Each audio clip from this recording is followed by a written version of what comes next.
Hello everyone, my name is Siddharth BH, and I have written a book based on Netaji Subhash Chandra Bose, the Indian freedom fighter. It's called Imperialism's Greatest Fear. Now, writing a book, yes, definitely it's something big, but for me, I would say it's even more special because till third standard, I didn't know how to read a sentence. I couldn't read a sentence, I couldn't write a single line properly. Um, yeah, in fact, even alphabets, I could not list them out very confidently. I used to stammer very frequently. So, I want to tell you the whole story of how it came till here, and hope I am able to, although I am of such a very young age, I really hope I am able to interest you in this. So, yes, let me begin. When I was in first standard, that was when I was first diagnosed with the gift of dyslexia. I would call it a gift throughout. For the rest of this meeting, I will only call it a gift. So yes, I was diagnosed with this gift when I was in first standard. So even before I was diagnosed, there were certain signs of it. For example, in my classwork, I would have a lot of red marks. In fact, more than what I wrote, the teachers used to write more than what I wrote in my classwork. It used to be full of red marks and all that kind of things. Even at home, while my mom was teaching me, she used to observe that there were things that I simply couldn't grasp a few things. So when I was first diagnosed and my mom was informed, honestly, she never felt sad on hearing news. She was actually happy because she had previously observed that I was having some difficulty in grasping a few things. So now that she knew what it was, she felt, okay, fine, let me help him with this. Now that I know what it is, I'll be able to help him. So then the school recommended us one teacher, one ma'am. She was Dhanlakshmi ma'am. Honestly, I really need to thank her. This book, honestly, I wouldn't have come this far. I wouldn't have made any of these things which I have achieved. None of this would have been possible without her. I really need to thank her. So yes, my mom took me to her. Initially, it was 2 days a week. It progressed and it became 5 days a week. We used to go.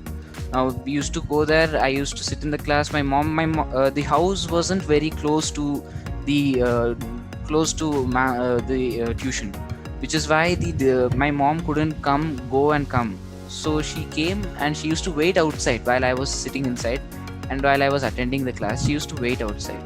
So as she was waiting outside, sometimes she would take walks and sometimes she would pay attention to what is going on inside the class, so that at home she can continue that. Dhanlakshmi ma'am too, she used to give me some work. My mom used to pay close attention to the work that ma'am gave me, and she used to make me do all of those things. And that went on for about 2 years, second standard and third standard. Finally, in third standard, I take you to the principal, and then all teachers together took me to the principal. It became a very big issue, and it wasn't a behavioral issue. Please know that it wasn't a behavioral issue. It was the same red marks. So they took me to the principal. My mom was called. In fact, previously from the beginning, my mom used to be called very frequently to school. Every day, my teachers would say, "Call your mom to school. Bring your mom to school." In fact, it was one dialogue. Even my peers at that age started teasing me with it. Whenever they see me, they'll say, "Go call your mom. Go call your mom," because my teachers used to make that a synonym for me. I still remember, and sometimes they would particularly make me stand up and they would ask me to read just to make a mocking atmosphere in the class, just to show the students or make them laugh. They used to say, "Stand up and read." So all those kinds of things were going on. Now this was the last straw for my mom when my principal had to call me. So she came out. She said it was towards the end of the year. So she took me in her car. I was very serious. I was worried what was going to happen, but she smiled. She just smiled and said, "I have good news for you. Just 2 months more you have to spend in the school, and after that I will take you to another excellent school." This is what she told me. She smiled and she told me. She was very joyful at that point, which was surprising for me. I mean, just a few seconds back, my principal, my teachers, they bombarded her with complaints, and now she was laughing with me. She played some songs which I like. She took me to eat ice cream. And then in my fourth standard was when I left my old school and I joined in St. Michael's Academy. That's where I currently study today. So I joined in St. Michael's Academy, and honestly, the amount of progress I achieved in these years helped a lot.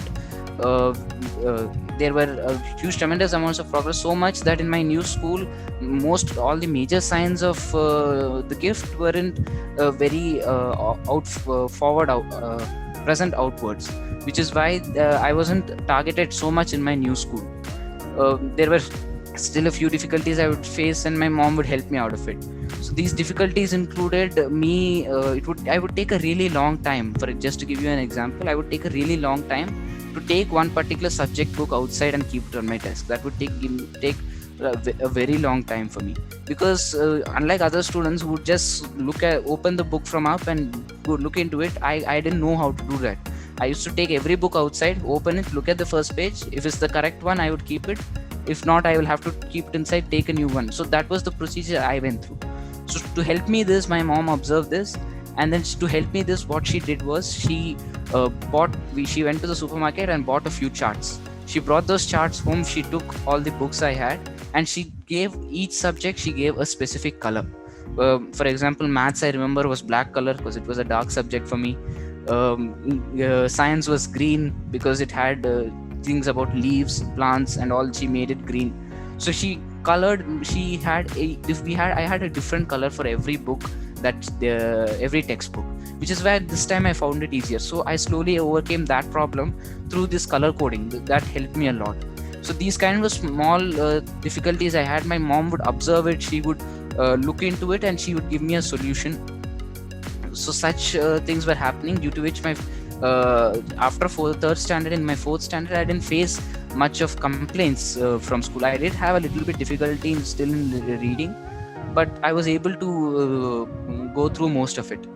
Now, because of this whole remedial thing, in my second and third standard, I was made fun of by my peers a lot. I know it's a very young age, but still, I was made fun of. They used to say he needs remedial in order to learn what we can learn on our own. So those kind of comments used to come from my friends, and due to that, I would say I went into a kind of silent mode. I would not talk to people. I will just stay by my own. Even when I was taken to a gathering with my friends, if one of my friends has a birthday party, my mom would take me there, and even over there, I wouldn't interact much with them. I'll sit with the adults. I'll sit with them. Whatever food they gave, I would eat, and I would come back. I would not interact much, because I simply felt that something was wrong with me. That is what I felt. Now, honestly, that isn't true. So yeah, those kind of things happen. Now my mom, once again, she observed, and before let me tell you, now you'll be hearing a lot of things about my mother, because honestly, I was blessed to have such a mother. She looked into everything I had. She always paid close attention to me, and she took everything with a smile. So yes, she observed this, and what she began doing was she began taking me to my cousins. Now my cousins, obviously, they were my family members. She knew there was nothing wrong going to happen over there. So, and she used to ask me to talk to them. And slowly she began asking me to conduct questionnaires for my cousins, make me talk in front of my aunt, uncle, everything. Like if I learned any fresh poem, she would ask me to recite it in front of the family. So these kind of extroverted programs she used to encourage me to do. And side by side, she also used to develop my knowledge to ensure that I keep talking to people.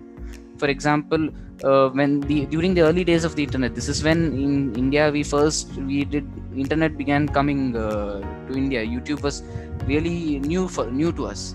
So when this YouTube came, she learned how it works, and then she introduced me to this platform, and she taught me how to use it. And then she told me that if you have any doubt on how it works or how things work, or in general topics, don't go to this for your school purpose. Whatever questions you have in your mind, you come to this, you search it in this, you will be able to find an answer. So these kind of things used to encourage me, due to which I was learning a lot of things, and as I was learning, I used to talk about that to others. So as I kept getting involved with all these knowledge, or I received all this knowledge from the internet, I began learning a lot of few things. And one day, when in my grandparents' house, we had a huge family get together. And while we were over there, my mom said, okay, so let's have a quiz. She said that to everyone. Let's have a quiz. We'll see how much knowledge we have. So honestly, I said okay, because I didn't know that she was going to make me conduct the quiz, which is why I said okay, let's have it. But then she suddenly surprised me and said, you only have to conduct the quiz. And then she gave me a pen and paper. She said, inside computer is there. Whatever questions you want to prepare it now. Come out. We will have a quiz. So I was a little bit nervous. I mean, previously I hadn't extroverted myself so much about my knowledge. So according to me, with the knowledge that I had, it was just basic stuff that everybody would know.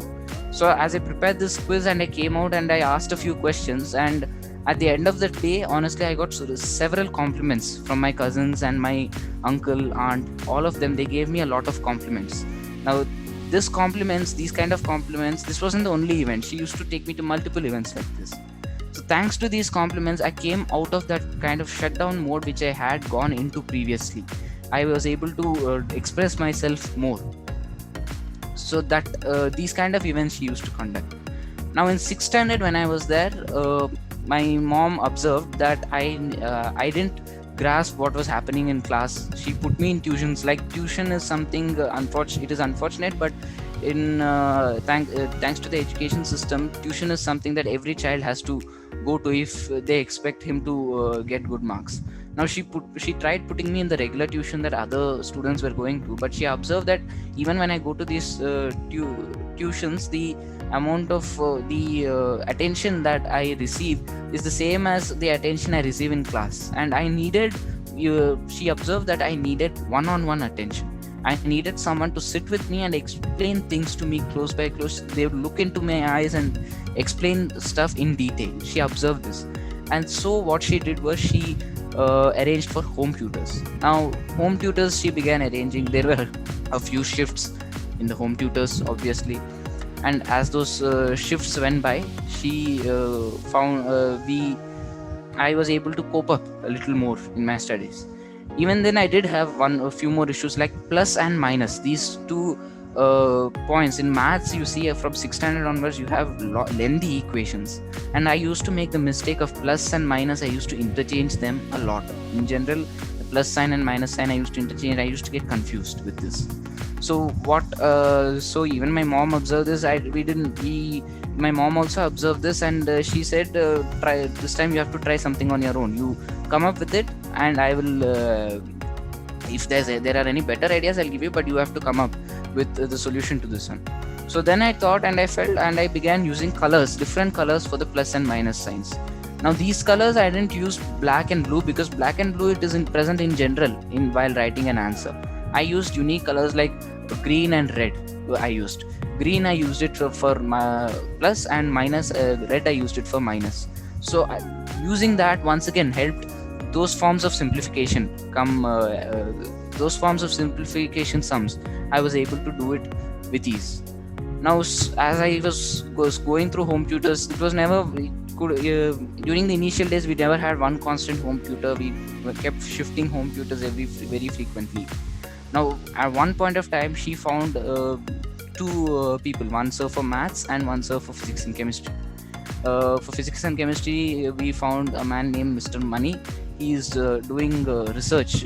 He's doing his research, and he's doing his doctorate. And Mr. Muthu, both of them are doing their PhD. So she called them, and while talking to them, they promised what regular tutors promised. They said, we will make sure he scores 70 plus 80 plus in marks. So my mom sat with them. She told me, no, I don't want marks. She literally, that was the exact word. She said, I don't want marks. At this point, there was a very awkward silence in the room. The tutors didn't know what to say. And then she said, you teach him about the subject. He needs to know what the subject is. Like, I don't want you to specify on the topics that they have given in the textbook. You teach him. He needs to gain knowledge, and that is what I need. This is what my mom told them. Honestly, these two people, they were very happy on hearing this. And they used to sit with me, and they used to talk about the subject. They used to talk about how an atom works, how things are, how physics is. You won't believe it. And I also used to ask very vague questions, but they still answered it with patience.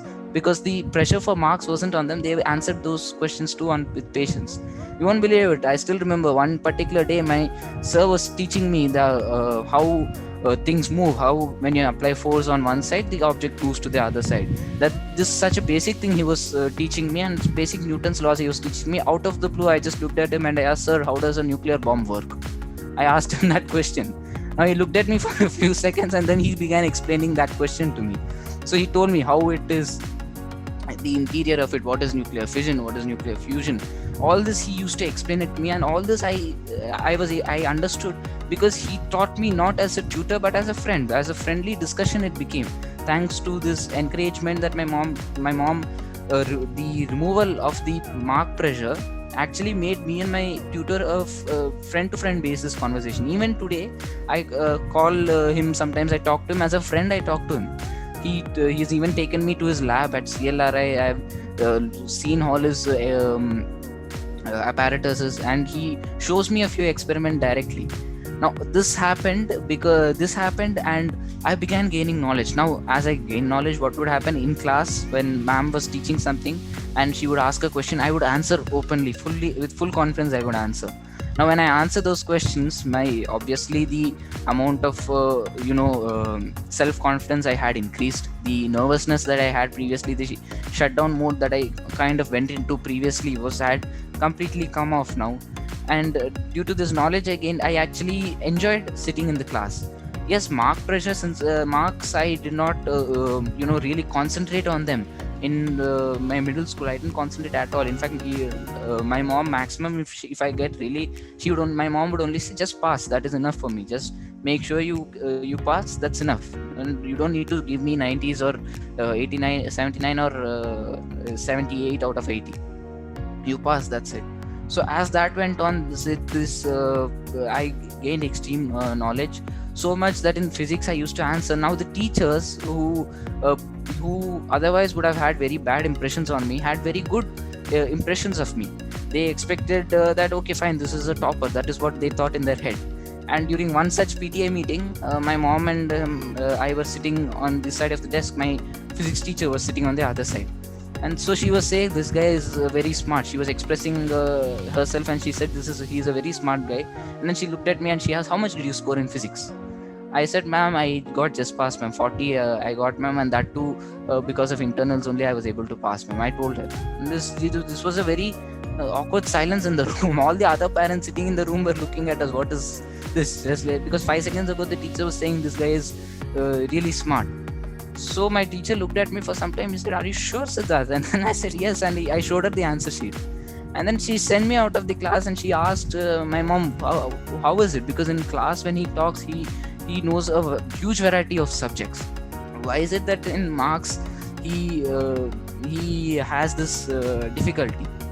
Now my mom told me later about all this, because right now she made me go outside and she wanted to talk privately with my mom. And then my mom replied, told her how I had this gift and how I knew the knowledge, but it was in expressing that I had problems. Now due to this, I began getting a very good name in the teachers' circles. They used to praise me a little, which gave me a lot of positivity. Now all this happened, and then I came to 9th standard. Now in 9th standard, she said, okay fine, you're coming to your board exams. Just make sure you score good. At least in this year, I need you to score some good marks. And then she said, now honestly at this age I was like, okay fine, I did not have that stress, oh my god, marks. No, because throughout these years she told me, just gain knowledge. All those questions I had asked, sir, how does a nuclear bomb work? All those questions I had asked, they were coming to me in my 9th standard. My 9th standard, I had the exact subjects that I was asking out of curiosity, and it was very easy for me to jolt through the subjects. At this point, I also developed reading habits. I began reading a lot of books. Initially, when I started reading books, my mom used to take me to the bookshop. She said, take any book you want. I used to pick very silly books, I would say. Tom and Jerry, books on Tom and Jerry I used to pick, where there was like 2 or 3 words would be there for me to read, nothing much. And even those few words, the present, were not meaningful words. It was just like when something falls down, bam, the expression. Those kind of words used to be there in those books. So she, and those books I used to pick out, and then she never objected to me picking out those books. Now as I took those books, I would my mom would take another good quality book with her, and she would say, I am buying this for me. And then she used to bill all the books together. Now we used to come home, and then these picture made books used to take me a very short time to read. Used to read it very fast, and then I used to get bored, so I would neglect I would be what can I say, I would neglect the books that my mom bought first, and then but later I would take those books. I would take those books, and then I had little bit difficulties. Those words I used to stammer. So what my mom did is, every day night she used to sit with me to read. She would read the book that she bought to me. She would tell me the story, and exactly at the climax, she used to say, I have some work, I'll be right back. And then she used to close the book, she used to go. Now at this point, that was exactly at the climax where she closed the book. So I used to take it, I used to somehow, I need to know what happened. I had a lot of curiosity. As you know, based on the questions I asked myself, I had a lot of huge, my curiosity is huge. So I used to try somehow, and I used to stammer and read. Now doubts whenever I had, I used to go ask my mom, Mama, what does this word mean? Now she used to help me in those kind of things. She used to help me. She told me the mistake I made. She told me how the word is actually pronounced, and then she used to give the book to me, and then I would read it. So this is how she developed the reading habit in me, and thanks to this, my reading and my basic functions were extremely good when I came to ninth standard, due to which I was able to score well. In fact, in my ninth standard, I'm feeling very happy to say this. In my ninth standard, I got 8th rank out of a class of 50 students. So that from that point onwards, I used to feel the interest, the spark I used to get in these subjects. Now, as just one second.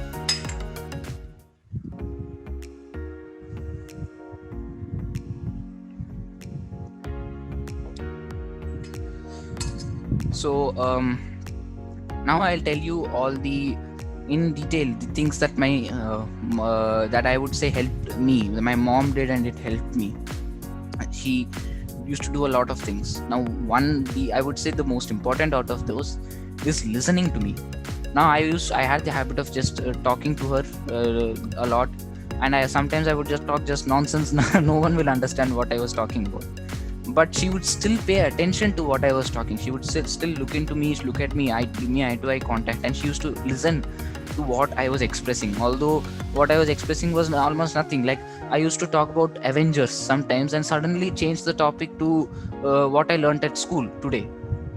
So those kind of things I used to talk about. She used to listen to every word I said.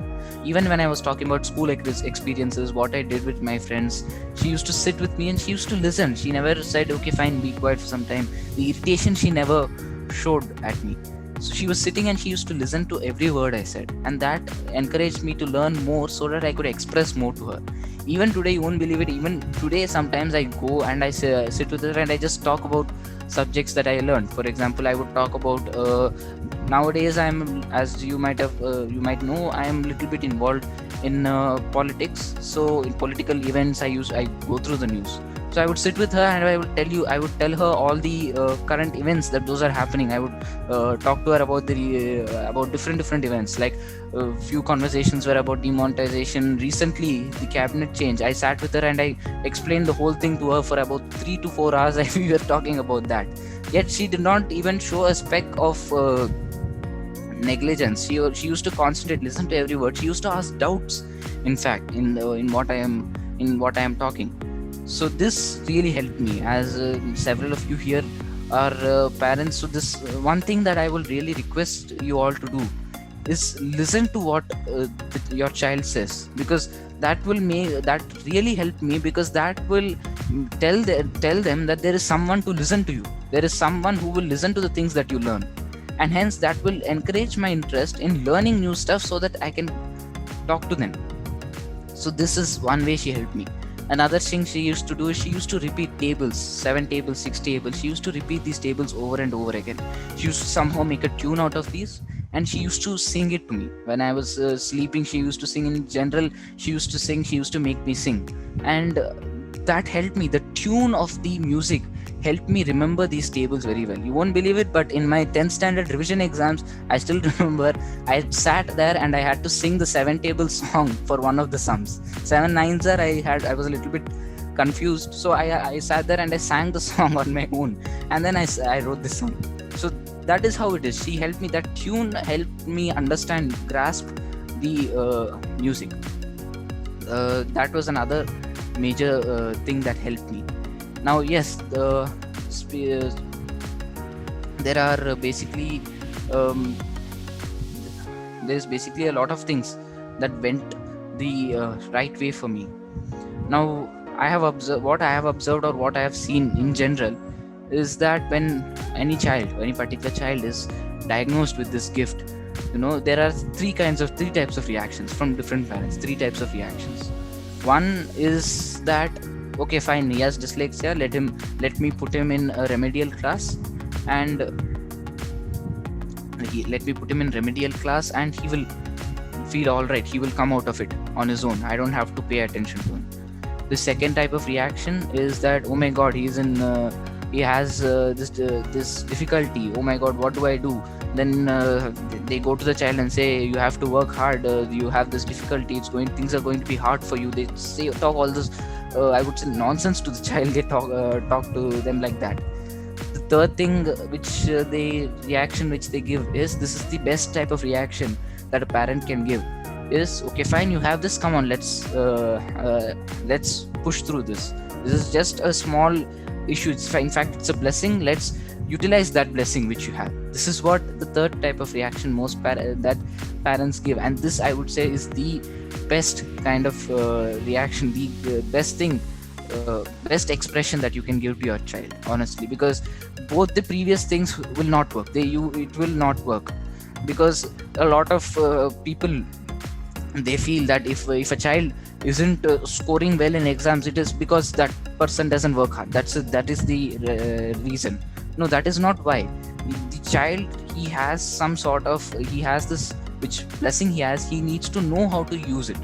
So that will only happen if both the parent, and in the presence of a parent, a voluntary parent and a remedial tutor, they both work on him. Only then will he be able to come out of it fully. Let me tell you, if my mom had neglected me, I don't think I would have been here today. Similarly, if I did not go to remedial, if I did not go to Dhanlakshmi ma'am, I wouldn't have been able to read basic things. So both of them are important. You go to remedial class, you learn over there, and then you come home. The child needs almost the same attention at home too. Okay, he needs attention. The third thing, another thing I want to make note of here is, dyslexic children with this gift will never be another brick in the wall.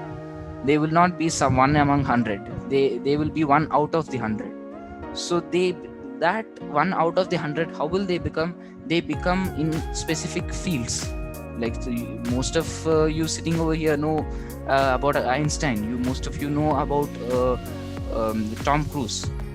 So these children, they come out in their specific talents. Okay, they don't be one in the 100. They come out in their specific talents. Now the job of the parents, that I would say, is to identify that and push that child in that particular scope which he has. Identification of the scope is important first. Just pushing him into a scope is dangerous. So identify the scope into which your child is interested and push him into that. That really encourages him or her to learn more. For example, for me, in my initial days, my mom put me in a huge range of classes, from chess to different board games. She used to put me in dance class. She put me in karate class. She even put me in Bharatanatyam. Even in Bharatanatyam class, I used to go. So she put me in that because she wanted me to identify what my talent was. Each of these classes, I would go for a year, 6 months, and I would quit those classes. Now, when I quit those classes, my mom didn't once again scold me for coming out saying you wasted my money. No, she never used to scold me. She said, okay, fine, you're not interested in this, let us try this. Chess, guitar, keyboard, you name it, I went for it. Cricket, basketball, football, every form of coaching I went. and I used to discontinue about a year. Finally, when she observed that I was interested in current affairs in general, she bought me those kind of books. She allowed me to read those kinds of books, and she encouraged those subjects in me. And she used to say, why don't you write something about this? No, I'm so that I can show it to your relatives in general. Or she said, why don't you express what you have in form of essays? So what I used to do is I used to write essays on the matters that I did my research on. This is one particular example of when I wrote about capitalism. I used to write really long essays. I just sat up and I just write them every once in a while whenever I'm bored. So she was able to identify my interest, which was writing, and she pushed me. She encouraged me in it. She didn't push me in it. She encouraged me in it. And as it went on, initially this book, when I started, I thought, okay, fine, let me write around 5 pages about Netaji and let me put it on a few websites. That's it. It did not click me to write a book. But then I kept writing, and that is, and at one point I decided, okay, fine, this should be a book. So that is how I came into it. So that is very essential, because there is absolutely no child in this world who is bad at everything. No, that is, I would say, that is a very illogical understanding. Every child in this world, he or she will be extremely good at something or the other. Each student, each child in this world is either an Einstein or Tom Cruise or Dhanush. But the thing is, the way the parents were is what impacts as to how the child is, whether he'll be another brick in the wall or whether he'll come out and become one out of 100 kids. So hence parents focusing is very important, to just give you an example of how a parent can affect a child with this gift. Let me give you two people. One is Albert Einstein, the man who revolutionized physics, the man who gave us a lot of theories, space-time graph, E is equal to mc square. Let's take this man. And on the other hand, let's take another person, Adolf Hitler. Most of you will know him. He was a dictator and a tyrant in general. So let's take these two people. Let me tell you, both of them are dyslexic people, and both of them were extremely smart. Adolf Hitler, you see, he was the reason behind World War II, and throughout the war, his tactics, his strategy. I won't go into his life, but yes, his strategies are considered brilliant. Even today, one of the strategic moves he used, named Blitzkrieg, is used even today by generals across the world. So that was one dyslexic man. The second man was Einstein, who came up with so many useful things for human beings today. Today we are sitting in our world. Today the rockets that we send to outer space, all of these wouldn't have been possible if not for the space-time fabric that he gave us. So all of these things he gave us, he helped mankind a lot. Now let me tell you the difference between these two people. For Einstein, both of his parents, although Einstein used to score, he never scored very well, they encouraged him in his interests. Despite him failing several times, his parents never gave up on him. In fact, his mother, just like I said before, his mother used to sit and listen to what he said every day. His father, initially he was skeptical, but even he did not, but as time went on, even he used to encourage Einstein in whatever he needed. So in the initial days of Einstein's research, his father was the one who sponsored his research. So this is how Einstein's parents helped him. The second man, Adolf Hitler, you see, I wouldn't say Adolf Hitler, we see what happened to him was that his mom, she did love him, but she did not support him in the way he needed support. His father was a very strict man. He used to beat up Hitler every time he scored bad, and due to that he was not able to identify what he was good at, and he was not able to go grasp it. Due to which, what happened, his behavioral issues in general occurred, and as behavioral issues came up, he progressed and he became a villain in today's history textbooks. So it is up to you, it is up to the parent, it is up to the individual parent to whether you want to make your child an Einstein or whether you want to make your child Hitler. It's up to you. It's in your hands. So with this, I end what I have to say. Hope I didn't bore you.